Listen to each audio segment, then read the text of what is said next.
Wikileaks is raising a €100,000 reward for Europe's most wanted secret, the Transatlantic Trade and Investment Partnership.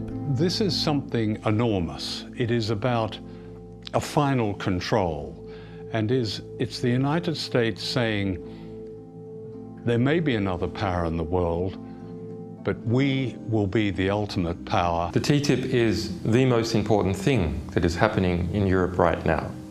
It's a secretive deal being negotiated between Europe and the United States.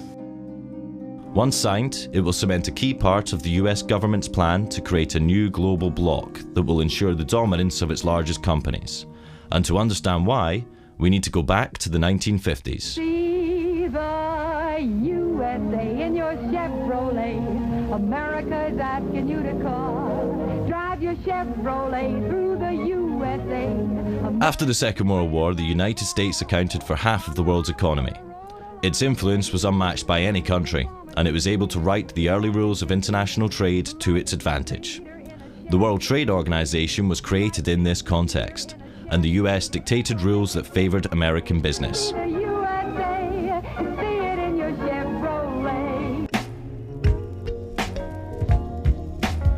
But as economies like China and India joined the WTO, it became a more democratized arena, and the US found it harder to control its decision-making.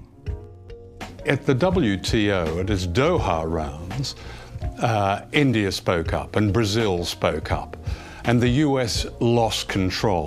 I think it's no use beating around the bush. This meeting has collapsed. The US felt it needed a new strategy to maintain its global dominance. So in the classical American style, they went big. To bypass the WTO, they're creating the biggest international agreements that the world has ever seen. They're called the three big T's: the Trans-Pacific Partnership, or TPP, the Transatlantic Trade and Investment Partnership, or TTIP, and the Trade in Services Agreement, or TiSA. And they're all being negotiated in secret right now. We only found out when Wikileaks was able to leak parts of them. And what's interesting is when you look across all of these deals, whether it be TTIP, TPP or TiSA, China is excluded, but also Brazil, Russia, India, South Africa, they're all excluded because those are the emerging economies. What is not often understood is that these agreements are part of a geopolitical war. This is a new war which is taking place between the United States and China. The United States is very scared of the rise of China, so it has moved to militarily encircle it through what is called the pivot to Asia, and now it's moving on to doing that economically. The basic idea which comes across from reading US strategy papers is the construction of a new grand enclosure.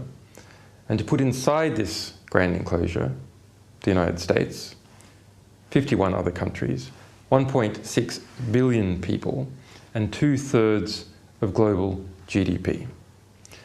To integrate Latin America away from Brazil and towards the United States, to integrate Southeast Asia away from China and towards the United States, and to integrate Western Europe, pulling it away from Eurasia as a whole and towards the Atlantic.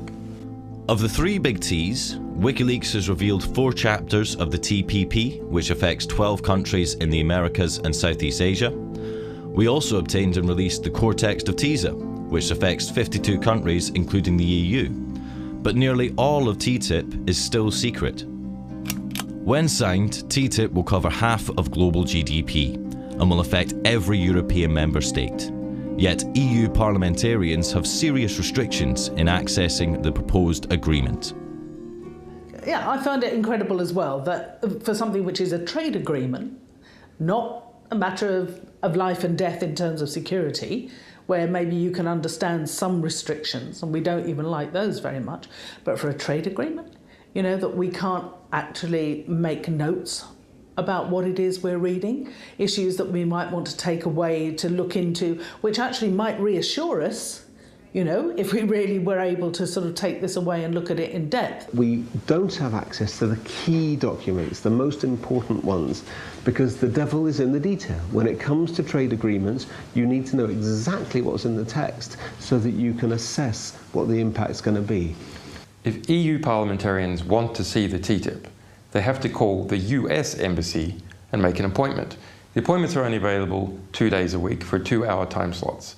Only 2 parliamentarians are permitted at once. They go to the US embassy, they have to hand in every electronic device, so they cannot possibly make a copy. They must agree to keep everything confidential, and then they're led to a secure reading room where 2 US embassy guards watch everything that they do. How can EU parliamentarians possibly understand what they're negotiating for Europe under these circumstances? The world's biggest corporations don't have the same problem. They have been receiving VIP access from day one and have had abundant influence in the negotiations. People, the likes of you and I, are excluded. Governments, to a great extent, are excluded. Those who are included are the multinational corporations. These agreements are basically corporate ownership agreements. The funny thing about free trade agreements, as we understand them, is they often have nothing to do with trade in the sense of the mutual lowering of tariffs. What they're about is enshrining an investor rights regime in the respective countries and ensuring that corporations can run wild in the respective economies with very, very little regulation or impingement by government or authorities. These treaties will have huge, huge implications for literally almost every critical issue that an individual citizen or community would care about: health, education, the environment, privacy, access to medicines. I mean, the list could go on. One of the most criticised aspects of TTIP is a system called the Investor State Dispute Settlement, or ISDS.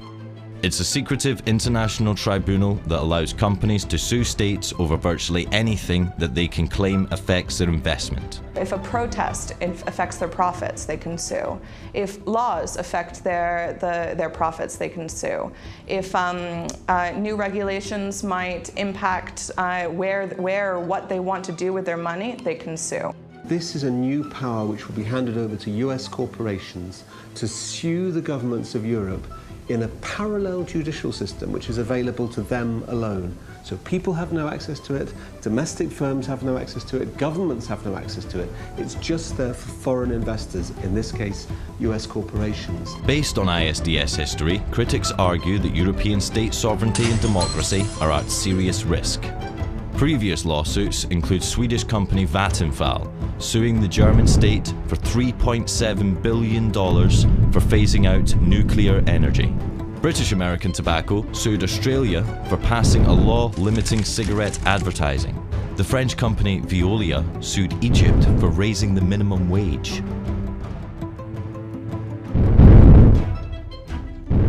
TTIP advocates say that in order for the EU and US to become a single market, regulatory barriers need to be eliminated. This way, for example, a US seatbelt manufacturer already selling seatbelts domestically wouldn't need to test for safety a second time, as the EU would agree to recognise the US safety standards. They argue that this would save costs, create jobs, and lower prices for consumers. But just how safe are US standards? So in the USA, 70% of all processed food sold in supermarkets contains genetically modified ingredients, whereas in the European Union, we've said quite clearly we don't want GM ingredients in our food chain. Similarly, in the US, 90% of all beef is produced using growth hormones, which have been found to be carcinogenic in humans. So they're banned in the European Union. And what the US government is saying is that under TTIP, under the free trade rules that they want to bring in, European consumers don't get the right to choose. TTIP includes all the most important public sectors in Europe, including education, water, railways, postal services, and most controversially, it also includes public health services. What is so scary about this is that corporations want to lock in their power. So they not only want increased power, but they want to make it impossible for sovereign governments to reverse the changes which are going to give them power. So, for example, with TTIP, if it passes with ISDS in it, the privatisation of the National Health Service, which is happening in the UK, can never be reversed. What is democratic about an enormous imposition of power on countries whose citizens have no way of knowing what's going on, of debating it, or influencing their government in its decision. That's anti-democratic. The history of these agreements shows that they're very difficult to change unless people can see what's in them. And that's why they're kept secret. Because when the contents are revealed, it generates an opposition. Wikileaks has had considerable success delaying the TPP and opening up the debate around it and the TiSA by releasing the secret draft texts. Our publication of an earlier proposed US-EU agreement, the ACTA, killed it entirely. Wikileaks is raising a €100,000 reward for Europe's most wanted secret, the Transatlantic Trade and Investment Partnership. Help the world become a more transparent place. Do your part. Go to wikileaks.org/TTIP-reward.